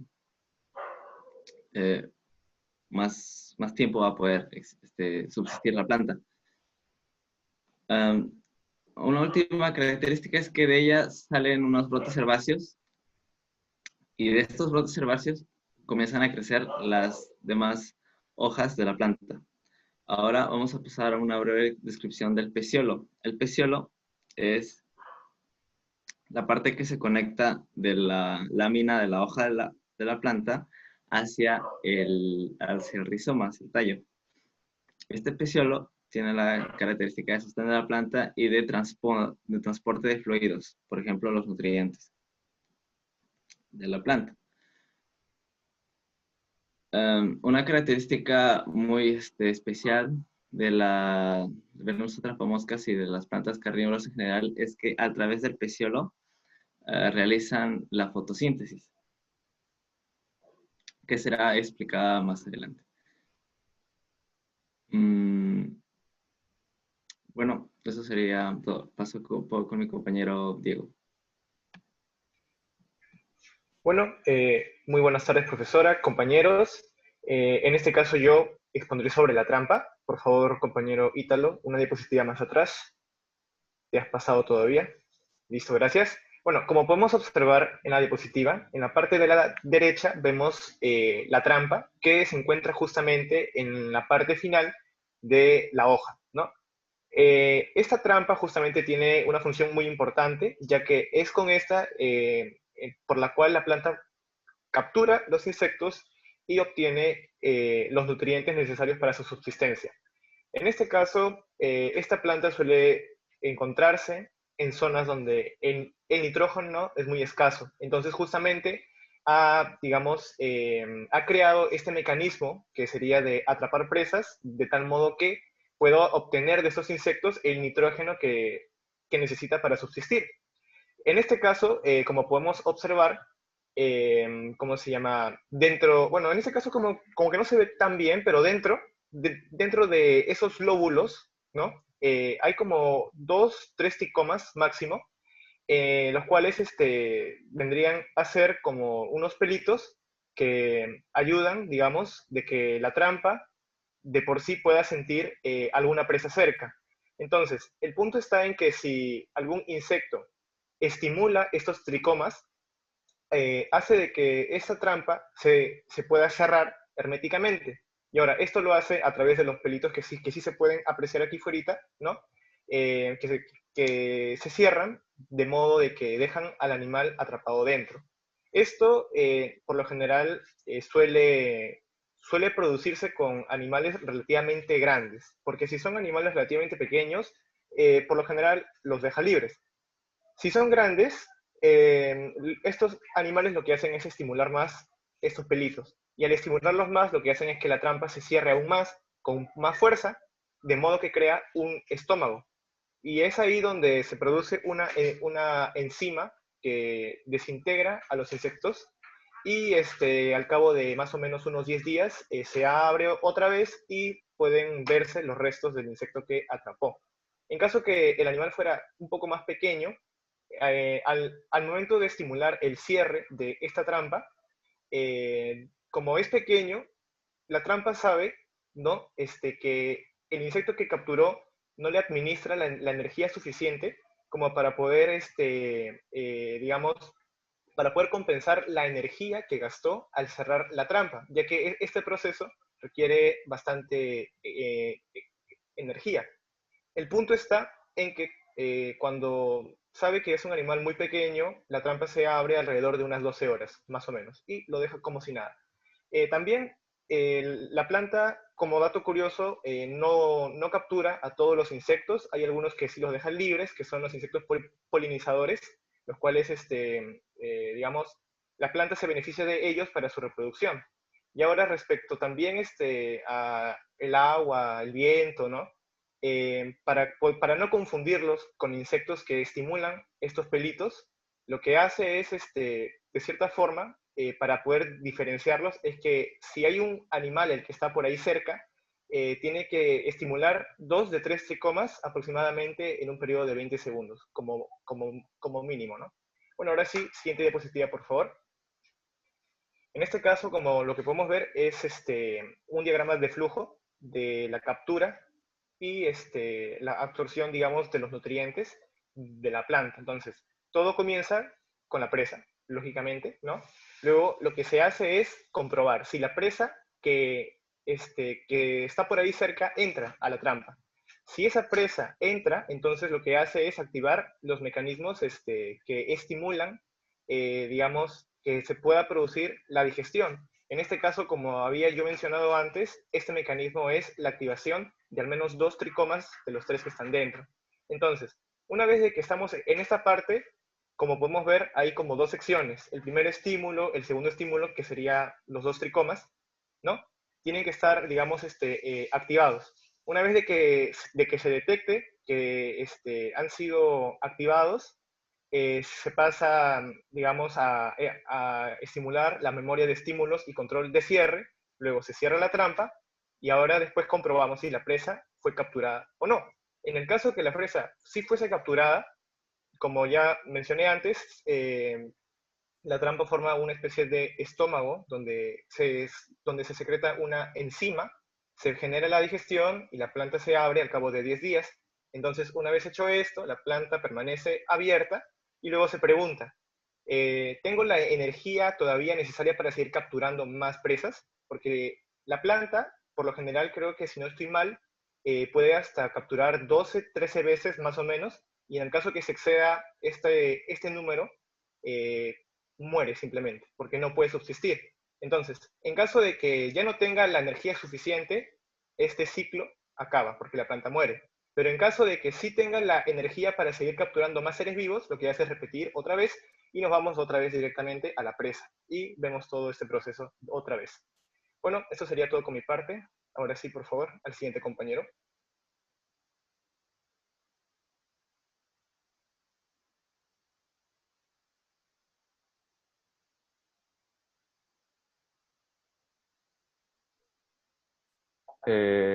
Buenas tardes, ahora les hablo yo, el alumno Narvarte Castañeda, y voy a exponer las interacciones externas que tiene la Venus atrapamoscas. Siguiente diapositiva, por favor.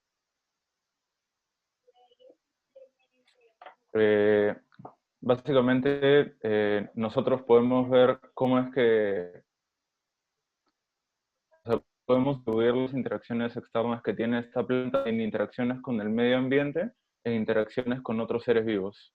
En las interacciones que esta tiene con el medio ambiente, nosotros podemos hablar de cuál es su reacción o su comportamiento con... ¿Se me escucha? ¿Se me ve? ¿Se me escucha? Sí, se ve y se te escucha. Ya, chévere. Ya, entonces, la Venus atrapamoscas es intolerante a aguas con pH básico, porque las sales que contienen ese tipo de agua pueden llegar a incluso matar a la planta.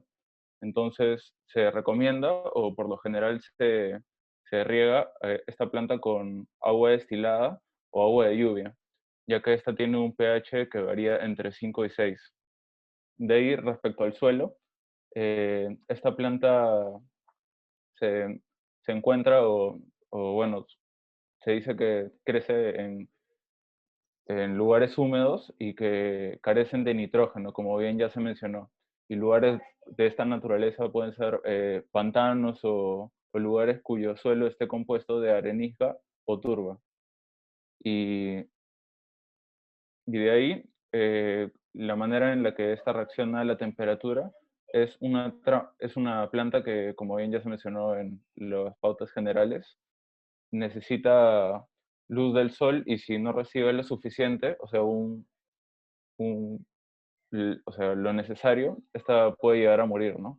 Y no es una trampa, no es una planta tropical, lo que quiere decir que en verano puede llegar a soportar entre 18 o 26 grados y en invierno de 5 a 10 grados centígrados. Si no, esta trampa puede llegar a morir, ¿no? De ahí las interacciones que esta planta tiene con los seres vivos puede ser simplemente categorizada con la interacción que esta tiene con otras plantas, la cual es, por así decirlo, inerte, ya que no presenta ninguna actitud propia de la planta ante otras plantas, o con animales. Como bien ya se mencionó, bueno, la gracia de la planta es que depreda a principalmente insectos o arácnidos para así poder vivir, ¿no?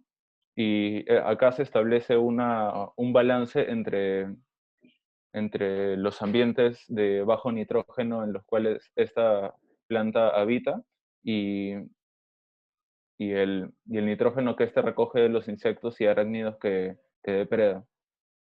Y bueno, siguiente diapositiva. Le paso la voz a mi compañero.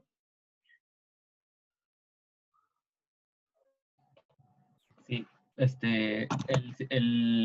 la planta también presenta sus propios procesos. Siguiente, por favor. Un dato que quizás no todos conocían es que la planta produce hibernación.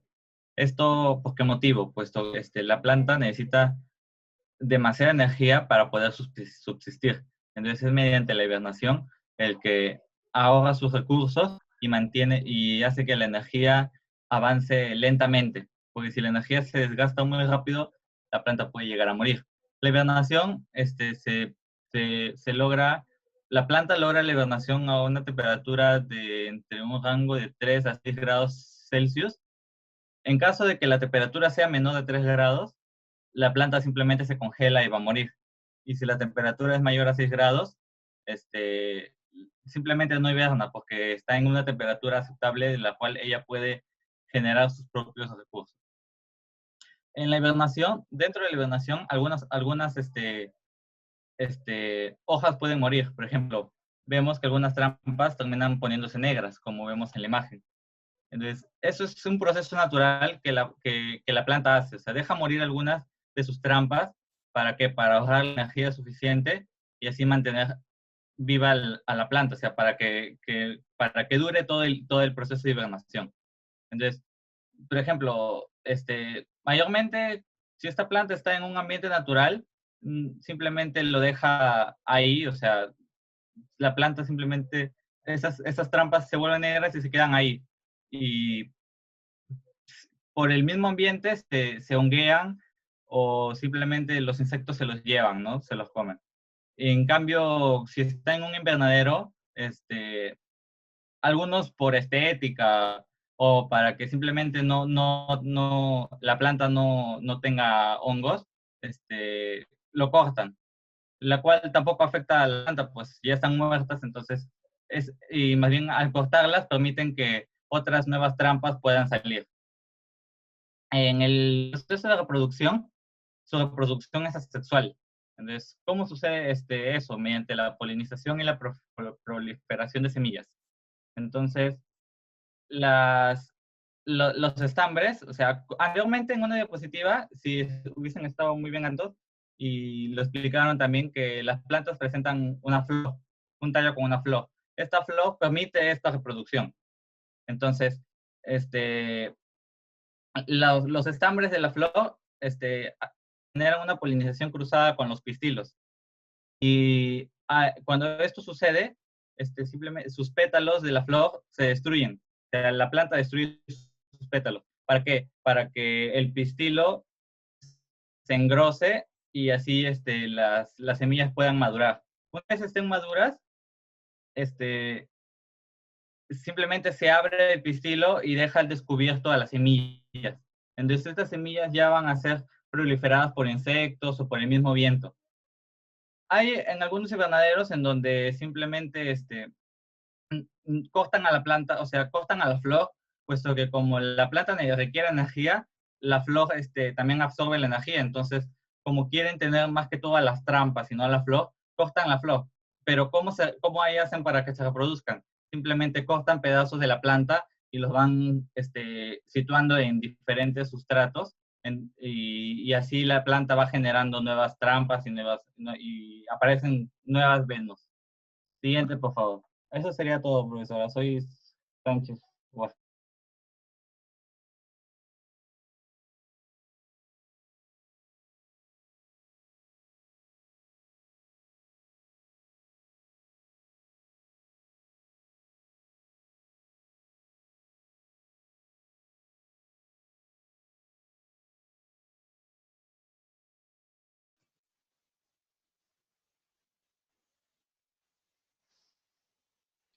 Italo, tu micro.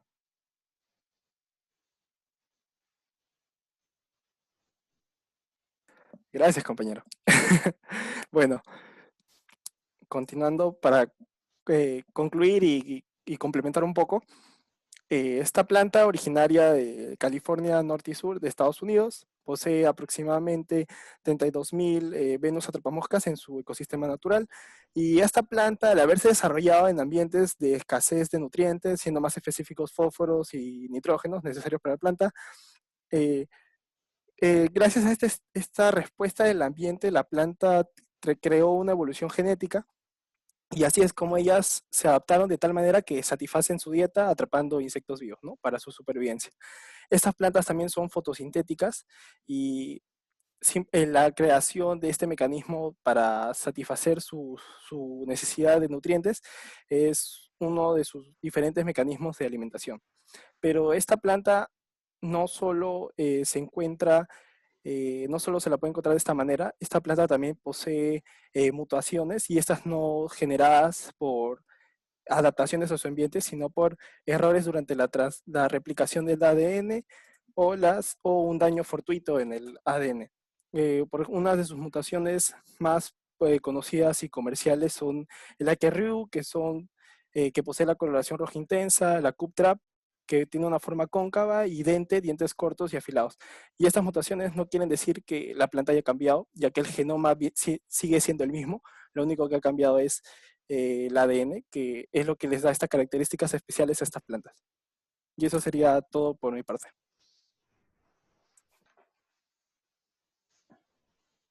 Ok, chicos, muchas gracias. ¿Alguna consulta?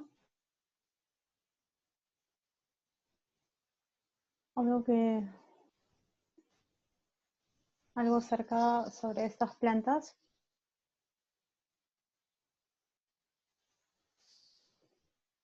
Iba a decirles algo. Ay, lo último que estaban diciendo no es cambio total. ¿Se acuerdan cuando hablábamos de los alelos? Que eran las variantes del gen, ¿no? Como el color de ojos, el color del cabello.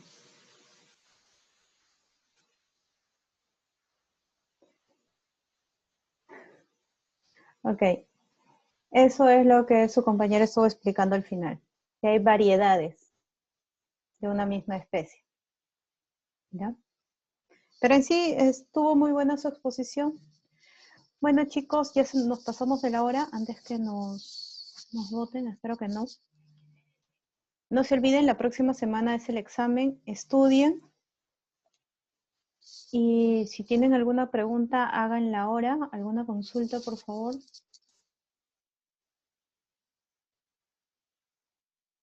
Sí, el día miércoles. Las notas, una vez que me entregue la última exposición, subo las notas. La nota de la monografía escrita ya está. Debería estar visible para ustedes.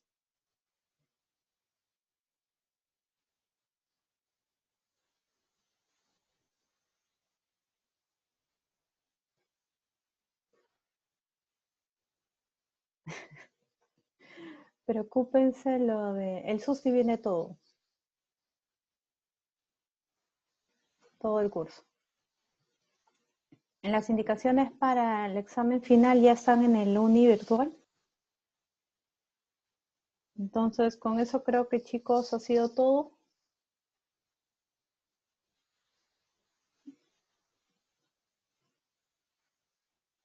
Revisen su Uni virtual. ¿Ya? Entonces, nos vemos la próxima semana para su examen. Cuídense, todo está en el Uni virtual. Exactamente, 4 PCs más monografía. Cuando tenga la última expo, cuelgo las notas en Orce.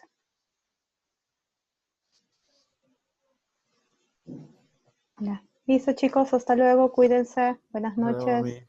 Hasta luego, profesora. Muchas gracias.